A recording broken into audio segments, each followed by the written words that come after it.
We made a little bit of an adjustment in that way, and we kind of wanted her to have a little bit more attitude, and you know, Kate was a perfect woman to do that, and She responded to it right away. She was hungry to do something different. It reminds me a lot of, Amy Adams in The Fighter. You know, having somebody who you're used to seeing in a certain way, even though she's done a lot of action stuff, she hasn't done the kind of gritty urban thing all that much. So.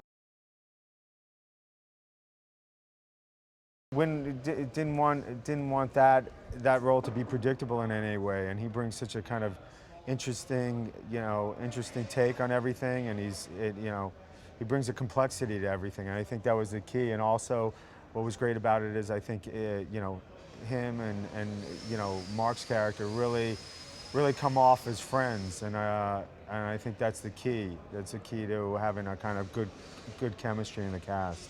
Ben's one of my favorite actors, period. You know, I actually went up to him at an event and just said, hey, I want to say hi. You know, I'm a big fan. He looked at me like I was crazy. He didn't believe me at first, thought I was joking around or something. I said, no, I really like your work, and I've seen you in many different things, and I hope we get to work together. And then this came up, and I was like, yeah, Ben's name came up. I was like, we got to get him. And it was him who insisted that we spend as much time as possible together, so that relationship, that camaraderie, and that chemistry is just seamless. He was, again, brought a lot of layers to that role, and kind of made it his own. And in the beginning, we were trying to decide what the look should be, and he had some ideas, and Balt had some ideas, and we had some ideas, and we kind of just settled on this. He gave us this, as a choice.